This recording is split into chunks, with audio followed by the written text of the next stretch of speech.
मैं आप सबका स्वागत करता हूं एंड मैं ऐसा अज्यूम कर रहा हूं कि मैं आपको दिखाई भी दे रहा हूं, सुनाई भी दे रहा हूं। तो अभी का जो माहौल है, इस माहौल को अगर एक्सप्लेन करना हो मुझे, तो एक्सप्लेन करने के लिए the best thing, the best example is this, जो आपके सामने आपको दिखाई दे रहा है।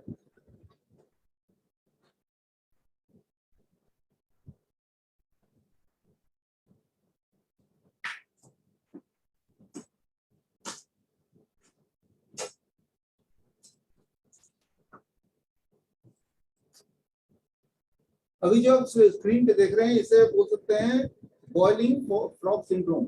बॉइलिंग फ्रॉग सिंड्रोम क्या होता है कि आपने तो कहानी सुनी है, और ये कहानी नहीं, सच्ची बात है। एक अगर मेंढक को गर्म बर्तन के पानी के बर्तन में अगर डाल दें तो वो जम करके भागेगा। लेकिन अगर उसको नॉर्मल टेम्परेचर वाले बर्तन में डालें और डालने के बाद अगर धीरे धीरे धीरे धीरे धीरे धीरे टेम्परेचर बढ़ाते जाए, टेम्परेचर बॉइलिंग पॉइंट पे पहुंच जाएगा, लेकिन वो फ्रॉग को पता नहीं चलेगा, और एक टाइम आएगा कि फ्रॉग उबल जाएगा, उसमें उसकी मृत्यु हो जाएगी, और फिर भी फ्रॉग को एहसास नहीं होगा। एक्चुअली इसे बोलते हैं boiling frog syndrome. Boiling frog syndrome के बारे में अगर आपको जानना है तो आप एक लिंक मैं आपको दे रहा हूँ। जितनी भी चीजें आज मैं बताऊंगा वो सारी चीजें इस लिंक के अंदर है। So this is a very important link. ये लिंक आप नोट कर लीजिए, विश्वरूप.com/CSG। आगे भी एक दो बार और बताऊंगा मैं।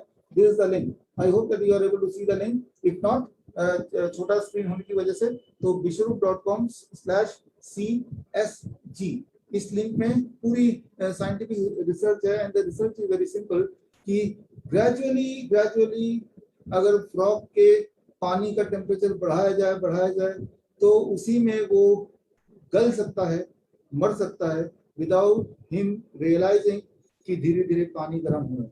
आप देखिए, लास्ट ईयर की बात है, मार्च में, कि एक दिन का जनता लॉकडाउन लगेगा, तो लोगों ने उसको एक्सेप्ट किया। एक दिन का फिर एक हफ्ता बन गया, वो एक्सेप्ट किया। एक बार में नहीं बोला कि एक हफ्ते के बाद फिर 21 डेज का लॉकडाउन लगेगा, उसके बाद सब कुछ ठीक हो जाएगा विद डेफिनेटनेस। एंड 21 डेज, फिर 1 महीना, 2 महीना, 3 महीना। उस पहले दिन ही अगर बोल दिया जाता कि दोबारा कभी नॉर्मल नहीं होगा, तो पब्लिक उसको एक्सेप्ट नहीं करती और उस मेंढक की तरह यहाँ से जंप करके बाहर आने की कोशिश करती, यानी कि इसका प्रोटेस्ट करती बड़ी जोर से। लेकिन वही बॉइलिंग फ्रॉग सिंड्रोम का टेक्निक यूज किया गया कि पब्लिक को पहले दिन नहीं पता है कि इंटेंशन क्या है, आने वाले दिन में क्या हो। आपकी सहन शक्ति बढ़ती गई, आप गुलाम होते चले गए। आज गुलामी वो हो गई कि घर से बाहर अपनी मर्जी से सांस लेना, कि भाई मैं घर से बाहर निकलूंगा और अपनी मर्जी से सांस लूंगा, ये भी अपने आप में प्रिविलेज की तरह है। ये भी हम सोच नहीं सकते। आधी रात को उठ के कहीं भी हम जा सकते हैं, नहीं सोच सकते। अपने शहर से दूसरे शहर में जा सकते हैं, नहीं सोच सकते। अपनी कॉलोनी से दूसरे कॉलोनी में जा सकते हैं, नहीं सोच सकते। 1 साल पहले, 2 साल पहले, 3 साल पहले, 4 साल पहले कभी किसी ने सोचा था कि एक दिन ऐसा आएगा जब आपका घर ही आपका जेल बन जाएगा? एंड आज वो जिंदगी हम जी रहे हैं। Actually we are living and we have accepted it, right? So that is what is called boiling frog syndrome, यानी कि हमारे अंदर भी एक मेंढक छुपा हुआ है, और उसी मेंढक के टेक्निक को यूज किया गया हमारे खिलाफ। इन लोगों ने यूज किया, it is very clear, right? तो द गवर्नमेंट ऑफ इंडिया या मोदी, जितने भी लोग इसमें शामिल हैं, तो गलती उनकी नहीं है, गलती आपकी है कि आपने अलाउ किया ऐसे होने के लिए। और आज के दिन 14 अगस्त, इंडिपेंडेंस से एक दिन पहले, मैं ये बोलना चाहूंगा कि ऐसे में अगर आप प्रोटेस्ट नहीं दिखाते हैं तो it is an insult to those freedom fighter जिन्होंने ये आजादी आपको दिलाई। तो आज के दिन ऑन 14 अगस्त एटलीस्ट मैं ये एक्सपेक्ट कर सकता हूँ, for one day, at least for one day, किसी न किसी रूप में आपको ये जागरूक होना पड़ेगा, प्रोटेस्ट दिखाना पड़ेगा बिना डरे। बहुत सारे लोग बोलते हैं, मिलते हैं मुझसे, बोलते हैं कि आप जो बोल रहे हैं बिल्कुल ठीक है, लेकिन मैं तो गवर्नमेंट में काम करता हूँ, मैं तो गवर्नमेंट एम्प्लॉय हूँ, मेरी तो नौकरी चली जाएगी। हर एक के पास कुछ ना कुछ बहाना है, राइट? तो वही तरीका है, then you remain that frog, right? जो कंटेनर में ही आपने तय कर लिया कि आपकी मौत होनी है। देखिए, मौत तो सभी की होनी है, लेकिन इंपॉर्टेंट क्या है कि आप एक ऐसी जिंदगी दे रहे हैं अपने आने वाले जनरेशन को, जिनके क्या वो हकदार हैं। आप और मैं आज हैं, कल नहीं भी, लेकिन जो एसी को ऑफ करना, लेकिन आने वाले जनरेशन में आने वाले जो जनरेशंस हैं उनके लिए हमारी कोई रिस्पॉन्सिबिलिटी है। तो जो भी आपके एक्शंस हैं, that action is not just for you, वो एक्शन आपके और आपके आने वाले जनरेशंस के लिए है। जिस तरह से आज या जब हम पैदा हुए थे, जो दुनिया, जो देश हमें मिला था, वो भी हमारे पीछे जो जनरेशन था, वो फ्रीडम फाइटर्स, उनके बदौलत मिला है। तो अब हमारी बारी है, अब रेस्पॉन्सिबिलिटी हमारी है। तो यहाँ पे मैं ये बोलना चाहूंगा कि जो लोग डरते हैं, अगर आप डरेंगे तो और डराएंगे, जितना डरेंगे उतना ज्यादा डराएंगे। तो भारत देश की बात करें तो मैं एक छोटा सा एग्जांपल लूंगा। हमारे एक मित्र हैं प्रकाश पोहरे जी, वो अकोला में वो संपादक हैं दैनिक देशोन्नति, एक बड़े अखबार का, महाराष्ट्र में वो अखबार चलता है। उन्होंने एक मार्केट में गए और मार्केट में सारी दुकानें खुला दी और वहां पे कि कोई दुकान बंद नहीं करेगा, वो हिंदुओं की दुकानें थी और सब ने खोल दिया, और even in the middle of the lockdown. और फिर एक और दुकानें थी, वो हमारे मुस्लिम भाइयों की दुकानें थी, उन्होंने भी खोल दिया। लेकिन उन्होंने वहां से खुलवा के वापस आ गए।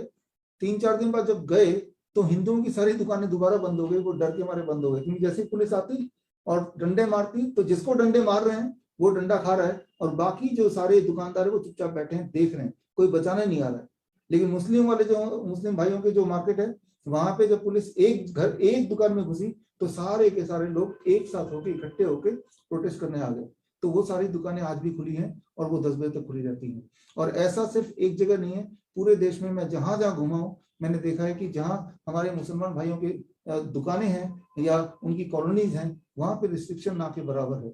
वो आधी रात तक भी काम होते हैं सारे। लेकिन जहाँ पे हिंदू के मार्केट, अनफॉर्चुनेटली हिंदुओं की मार्केट्स हैं या कॉलोनीज हैं, वहीं पे सारे रिस्ट्रिक्शन है। यानी कि रिस्ट्रिक्शन सिर्फ वहीं पे है जो डर गया है, जिसे डराया जा सकता है। जितना आप डरेंगे उतना वो निचोड़ेंगे, उतना ही वो टेम्परेचर बढ़ता जाएगा, बढ़ता जाएगा, बढ़ता जाएगा। आज जहां पे है यहाँ पे खत्म नहीं होने वाला, इससे और बढ़ेगा और बढ़ेगा और बढ़ेगा, इससे और बढ़ेगा। तब तक बढ़ेगा जब तक आपका दम ना घुट जाए, तब तक बढ़ेगा जब तक आपके एक एक पैसे को चूस ना लिया जाए, और जब तक आपकी जान एक्चुअली में ना चली जाए, वो तब तक ही चलता रहेगा। आप सोच रहे हैं कि बिना प्रोटेस्ट किए, क्योंकि आपके पास बहुत सारे कारण हैं, क्योंकि मैं गवर्नमेंट एम्प्लॉई हूं, क्योंकि मैं अकेला क्या कर सकता हूं। आप देखिए जो किसान हैं, हमारे पंजाब के किसान, हरियाणा के किसान भाई, तो उन लोगों ने एक्सेप्ट नहीं किया। और वहां पे गाजीपुर बॉर्डर में चले जाएं, तिगरी बॉर्डर में चले जाएं, जितने सारे बॉर्डर हैं वहां लाखों किसान वहां पे बैठे हैं। वहां कोई मास्क नहीं है, वहां कोई वैक्सीनेशन नहीं है, वहां कोई नियम नहीं है। वहां पे सड़क पे आधी रात को भी वो बैठ सकते हैं, वो तो 24 घंटे ही बैठे हुए हैं, क्योंकि वो एक साथ हैं। उन्होंने मानने से इनकार कर दिया है, उन्होंने प्रोटेस्ट किया, वो एक साथ हैं। और वहां पे कोई कोरोना नहीं है, वहां पे कोई वैक्सीन नहीं है, वहां पे किसी भी तरह का कोई नियम नहीं है, और वो भी दिल्ली में, दिल्ली के बीच में है। पिछले 4 महीने से या उससे भी अधिक से गाजीपुर बॉर्डर में हमारा सेंटर है, और गाजीपुर बॉर्डर में कैंप लगाया हुआ है। वहां मैंने नोटिस किया, आपने याद कीजिए नवंबर महीने ऑनवर्ड्स, जब किसान अलग अलग जगह पे धरना पे बैठे थे, अलग दिल्ली के 6 जगह पे, तो वहां पे ऑलमोस्ट ऑन एवरेज हर दिन किसी न किसी की डेथ हो रही थी, हार्ट अटैक से या किसी न किसी और इंजरी से, इस तरह से हो रहा था। तो हमने मन बनाया कि वहां पे कुछ ना कुछ करना चाहिए उनके लिए, and we started a camp. Already more than 4.5 months complete हो गए गाजीपुर कैंप बॉर्डर में। एंड फॉर्चुनेटली भगवान की दया से सब कुछ वहां पे अच्छा है।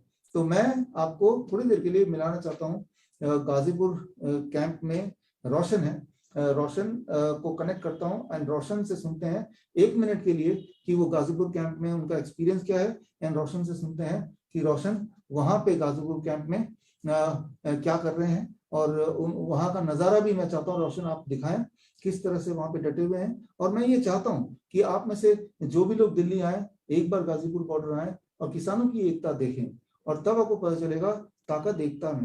तब आपको पता चलेगा कि जितना आप झुकेंगे उतना वो झुकाएंगे, और जब आप प्रोटेस्ट करेंगे वही ताकत है, और तभी आप जिंदा रहेंगे, और तभी आप आने वाले जनरेशन के लिए कुछ प्रॉमिसिंग छोड़ के जा पाएंगे।